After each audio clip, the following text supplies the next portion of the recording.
Hey, what's good, my YouTube fam? Y'all already know what it is. This is the Black Sheep Redefined page. Y'all know what type of time we on, because I say it in every video. We are redefining what it means to be the black sheep in our families. We are saying and speaking over our lives what God has said about us.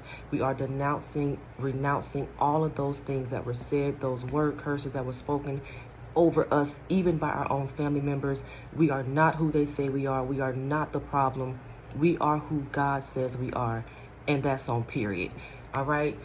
So either way, if this is your first time, welcome to the Black Sheep Redefined page. I'm not gonna hold y'all long. I try my best not to be on here forever. But today we're talking about 7 signs that you grew up in a toxic household. And if don't nobody else know about this, black sheep know what it is. Because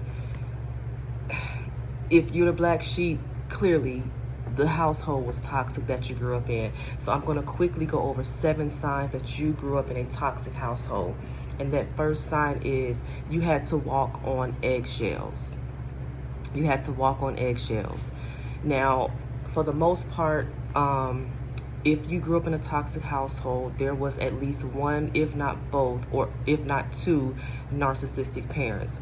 My narcissistic parent is my dad, you know, and my mom is pretty much the enabler, even though I think because they've been together so long, she sometimes displays some of the same characteristics, but that's bound to happen when you've been sleeping with somebody for over 50 years. I'm just saying, she's become like her idol, and he is pretty much her idol.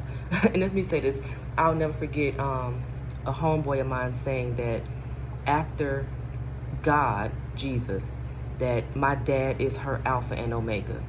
And I was like, that's so crazy you said that in the way you put it. But if the truth be told, I think they can go to church 1,000 times a week, but I really think that she has put that man before God himself. But that's a whole nother video for a whole nother day. Either way, first thing, you had to walk on eggshells. And I, for one, can attest to this because having a father who was narcissistic like that, I mean, it was, for one, I used to stay in my room. I used to stay in my room as much as I could unless it was time to eat, use the bathroom, or go to church or whatever we had to do. But I stayed in my room so as not to be around him. It was always something, like it was always just yelling. He's always fussing about something, talking to my mom crazy. Just, I never seen him like physically touch her, but you just always had to walk on eggshells in the household. I can't say what the other siblings would say, but I know what I experienced as a child. But yes, that's definitely one of the signs that you grew up in a toxic household. If you had to walk on eggshells, had to be super careful about what you said, and oh, can I say, can all that extra stuff, it's definitely a sign that you grew up in a toxic, very much so, toxic household. The second thing is emotional neglect. Let me see, 1, 2, 3, 4. Yeah, 7. I have to make sure my count is right. But emotional neglect.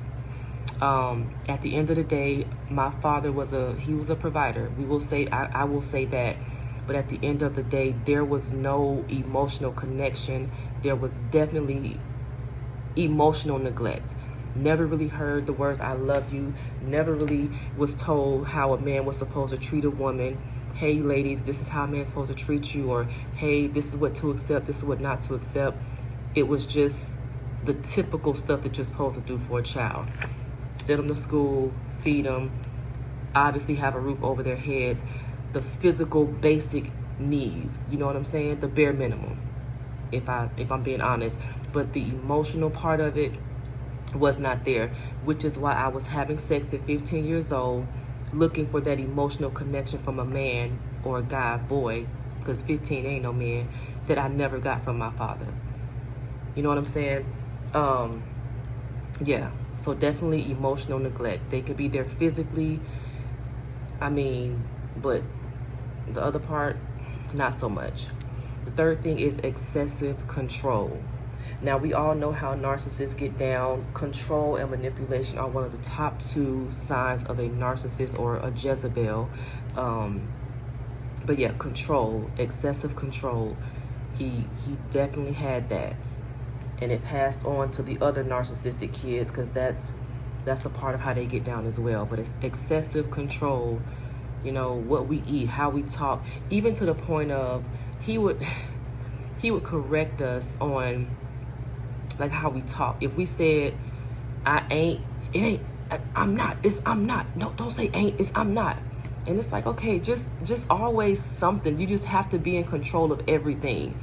Like just excessive control.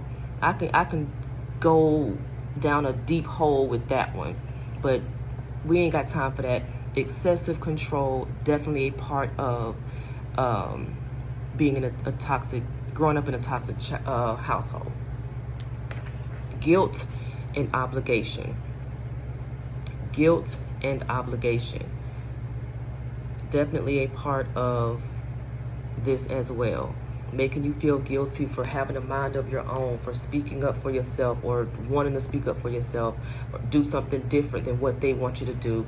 They would guilt you and make you feel bad, make you feel obligated to do what they want you to do. Guilt and obligation. The next one is no privacy and no boundaries. Now listen, I don't know. The main thing I thought of, and it's not even, I guess it's funny now, it's laughable now, but at the time it just was like, yo, this ain't normal. Like, what are y'all doing? But you couldn't say nothing because you was in their house. But if you can relate to this, please say something in the comments. But the no privacy thing, now I get it. In most, I'm gonna say black households, because I'm black, I can only speak for us, but it could have happened in y'all's households too if you're not black, but where you could not have the door closed, and you sure as heck couldn't have the door locked. And if by chance you did, God forbid you was in the room doing something crazy, they just bust in. No knocking, no, hey, I'm coming in, what you doing? They just bust in the room. No privacy. No privacy. When I say that was the main thing, the first thing I thought of when I read that, because they still do it to this day with my nephew, my brother's son, because he's at my mom and them house all the time. He can have the door closed, not necessarily locked, because again, we don't do locked doors in the house, but my mom, she'll just bust in the room like, yo, I know he ain't back, well, hopefully he ain't back there doing nothing crazy, playing with himself or something. I don't know what the heck, but why do y'all do that? I get it, it's your house, you pay the bills here, but does he not deserve privacy to some extent? I don't know. But yeah, definitely no privacy, no boundaries. There were no boundaries at all, which is why when you become an adult and you try to set boundaries, they look at you like you being disrespectful. You know, got to let the other siblings know they said this or they doing this. What? All I'm doing is setting a boundary. You know what I'm saying? So yeah, boundaries is not something that we knew of growing up, which again is why they find it so hard when you get grown and gone to accept when you say, okay, no, I'm not going to take that, or please don't say that to me, or I don't like that. I'm not going to accept that. They can't take it because boundaries were never a part of the deal. Especially a narcissistic parent, boundaries with a narcissistic parent, heavens no. They're not hearing that. And most narcissists are not with it because, again, it's all about manipulation and control. How can I manipulate you if you set this boundary or set these boundaries? How the heck can I control you if you out here trying to set boundaries? What do you mean? It was unheard of. Physical and verbal abuse. Physical and verbal abuse. Y'all excuse me if I'm licking my lips. I forgot. I don't know where my chapstick is, but either way, I keep it real. It's all good. Definitely a major part of growing up in a toxic household. Physical abuse. I can remember, and I told my therapist about this, being like, I had to be about 5 or 6. And I think as a child, I wouldn't say I had a smart mouth, but again, I spoke up. You know, I spoke up. They could have said I had a smart mouth. I don't know. But I will never forget, I think it was my mom, to be honest, her slapping me repeatedly because I was a hardcore child too. If you slap me or beat me, it's gonna take a lot for me to cry or react because I was just so numb to it. Like, okay, slap me repeatedly because I wasn't crying. In my face. My dad used to do it too. And people can say what they want, but that is physical abuse. I would never, ever, if I had kids, I would never do that. I don't think my nephew who has a daughter, I don't think he would ever do that. Slap your daughter in her face? Who does that? An evil, abusive parent who's most likely narcissistic. I would never forget my sister, and she would probably never tell the story. She probably suppressed it, probably to the point where she forgot about it. It's probably so far back in her mind. But my oldest sister, she was like a teenager, 19, 20, something around there. I was younger, obviously. But she came in late one time, and I guess he asked her where she had been or why she was late, and she talked back and got punched in her eye to the point where, or hit, I don't want to say punch, but hit in the eye to the point where it was, you know how like, it's like that bloodshot, that little red spot. You know what I'm talking about?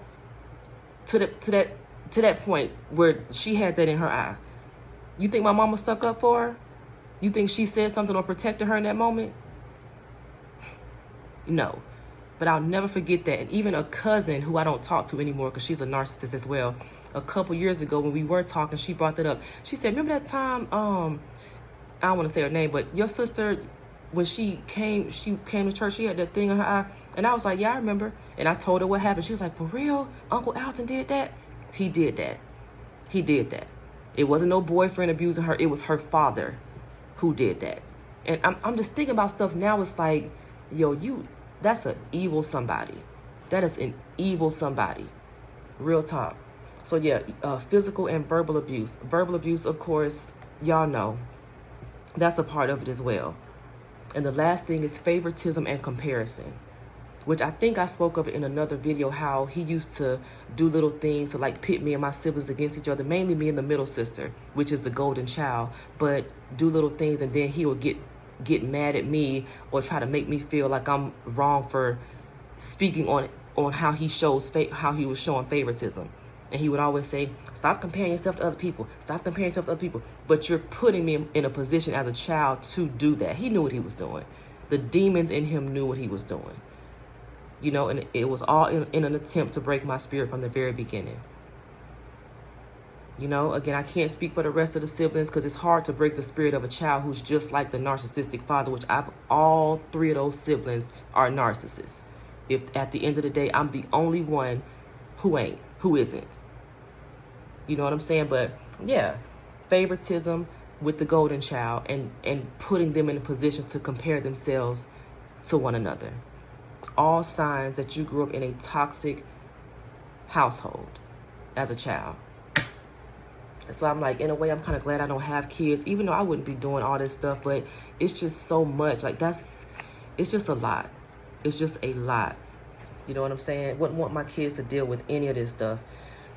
And I would probably be too protective, probably be trying to just be so good of a parent to the point where I would probably just do too much in a good way, but you know, either way, just a rundown again of the 7 signs that you grew up in a toxic household. First thing is you had to walk on eggshells. Like I said, I used to stay in my room and he would get mad sometimes. Why you back in that room? Are you suicidal? What you doing? And I couldn't say it then, but it's like, bruh, I'm trying to stay the heck away from your butt. I'm trying to stay the heck away from you.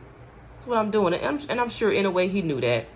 But you want to create a problem where there is no problem. So instead of letting her be back here writing her poems or listening to her music, doing homework or whatever, let me go and badger her and poke and why you back here? Like they're evil. If you had a narcissistic parent, you know how evil and narcissistically they just demonically influenced. They are demons from the pit of hell, and nobody can tell me different. All traits of the devil himself, lies included, because the devil is the father of lies. The devil is their daddy. Second one, emotional neglect. Everything else could be cool, physical. They're there. People think that you have it all made because your parents were physically there with you and didn't just bounce.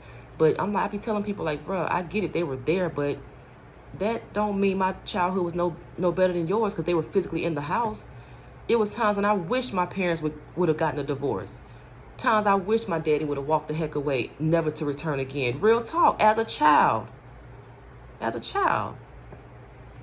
Used to envy sometimes people who didn't have to deal with their dads. Excessive control. guilt and obligation. Number 4. Number 5, no privacy and no freaking boundaries. Like I said, that's why it's so hard for them to accept it once you get grown. How dare you set a boundary with them? That's what they think in their minds. How dare you? Then you become disrespectful for setting boundaries as a grown person. Make that make sense.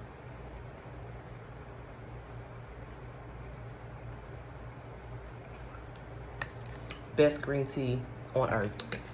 Try it. Let me know how you like it. Physical and verbal abuse. I will never forget too, one time, I don't know what my brother did, but he was a teenager, and that was the one time I saw, and that's why I say I think he's probably my mom's favorite, but my daddy was about to take a metal bat to this dude. I don't know if he talked back or but they was always bumping heads because they just alike. But he was about to take a metal bat to this dude, and that was the first time I heard mom, no, don't. The first time she reacted and stood up to protect one of her kids. Any other time, stayed silent. She's been trained to sit back and shut the heck up because she's with the narcissist. That's what they do. She's been trained. They got married when she was 18. He was 21. So he's had her brain in his hands since then and still does to this day, which is why I say she's a weak woman. But a whole nother video for a whole nother day. I did a video on TikTok about it. I don't like weak women because of my mom. Still spineless and gullible, naive, and weak to this day. And I still can't stand it. But that's why I'm in therapy. That's why I'm healing. Thanks be to God for healing. And the last one, favoritism and comparison.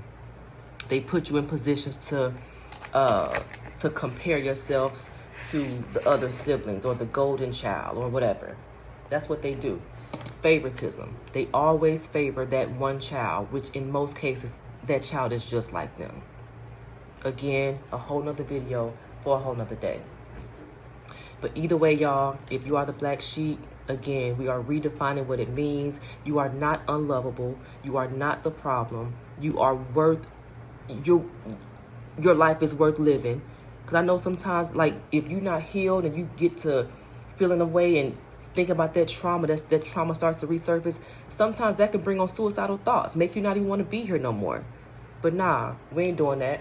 Because again, we are who God says we are at the end of the day. Either way, that's all I got for y'all. Peace out and stay blessed. See y'all next time.